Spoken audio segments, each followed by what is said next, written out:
दोस्तों, जय हिंद जय भारत। आज बात करेंगे पैरालिसिस के बारे में चर्चा करेंगे। पैरालिसिस में इसमें ही चर्चा करेंगे। कल चर्चा किए थे, इसे अगला वीडियो में चर्चा किए थे कि हेमिप्लीजिया क्या होता है, पैराप्लीजिया क्या होता है।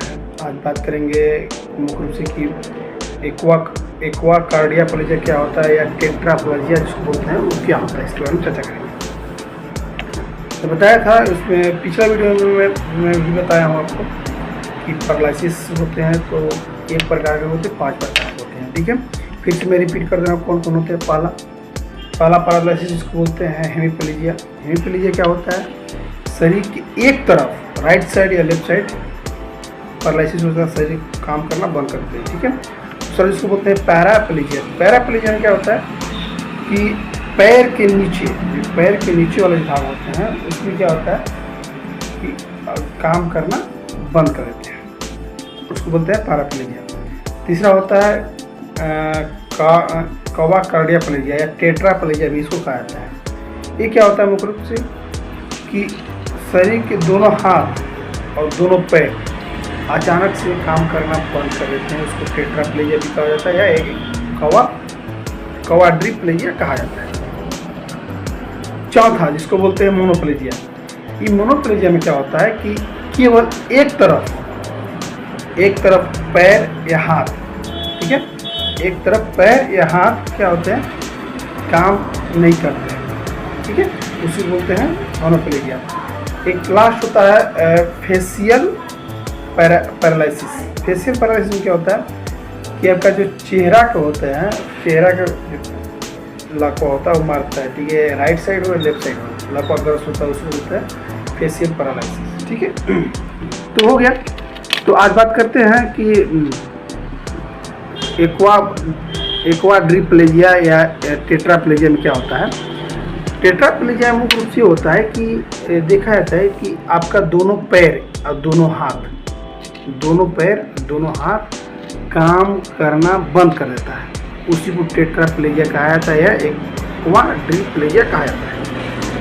ठीक है, अब बात करते हैं कि जो दोनों हाथ दोनों पैर काम करना क्यों बंद कर देता है। कुछ तो कारण होगा। हाँ, ये एक कारण से नहीं होता है।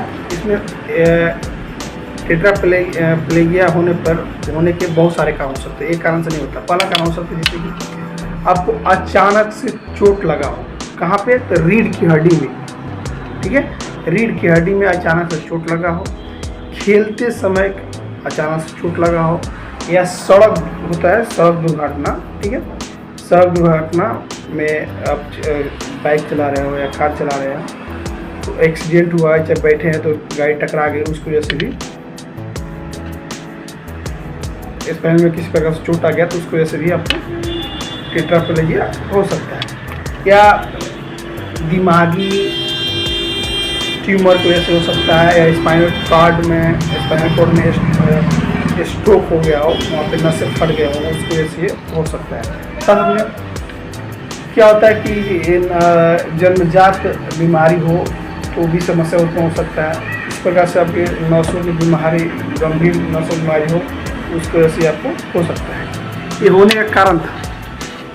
अब थोड़ा सा बात करते हैं कि कब होता है। देखो कब होता है, या किसी प्रकार से आपको चोट लगे स्पाइनल में, जिसे बोलते हैं C1, C2, C3, C4, C5, C6 and C7। ठीक है, ये होती है। उसमें अगर किसी प्रकार से आपका नुकसान पहुंच जाता है, किसी प्रकार से उसमें चोट लग जाता है, तो क्या होता है कि हाथ और पैर दोनों काम करना बंद करती है। क्यों काम करना बंद करती है कि C1, C2, C3, C4, C5, C6 and C7 में क्या होती है, संवेदनशीलता जिसकी नहीं जो सेंसेशन होती है वो काम करना बंद कर देती है, जिसकी वजह से आपका दोनों हाथ और दोनों पैर काम करना बंद कर देती है। यहाँ सेंसेशन यहाँ कट है, यानी लाइन एक्सप्रेस। ठीक है, लाइन जा रही है, आप वहाँ काट देते हैं बीच में, तो आपका हाथ भी काम नहीं करेगा और पैर भी नहीं काम करेगा। ठीक है, उसी बोलते हैं टेट्राप्लीजिया या एक्वाड्रिप्लीजिया कहा जाता है। ठीक है, ये हो गया, समझ में आ गया। अब बात करते हैं किसी व्यक्ति में टेट्राप्लेजिया हो गया तो क्या क्या लक्षण देखने को मिल सकता है। उसमें हो जाने पर बहुत सा एक प्रकार के लक्षण नहीं देखने को मिलेगा, बहुत सारे लक्षण देखने को मिलेगा। पहला लक्षण जैसे कि हाथ या पैर, हाथ हो गया या पैर हो गया, आपका काम करना बंद कर देगा, काम करना क्या होगा, बंद कर देगा। शरीर में सुन जैसा लगेगा, गर्दन में हमेशा दर्द रहेगा, पेशाब या मल त्याग कीजिएगा तो पता ही नहीं चलेगा कब पेशाब निकल गया, कब मल निकल गया, आपको पता ही नहीं चलेगा। डिफिकल्ट ब्रीथिंग होता है किसी किसी में, लंबी लंबी सांस लेते हैं, किसी में डिफिकल्ट ब्रीथिंग और लंबी लंबी सांस लेते हैं, किसी में होता है, किसी में नहीं होता है। मांसपेशियाँ जो होती है वो जकड़ जाता है, किसी में जकड़ता नहीं है।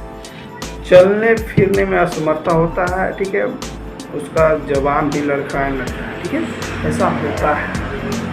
कब, जब टेट्राप्लेजिया हुआ तब यह क्वाड्रिप्लेजिया होता है, तब ये सब लक्षण देखने मिल सकता है, ठीक।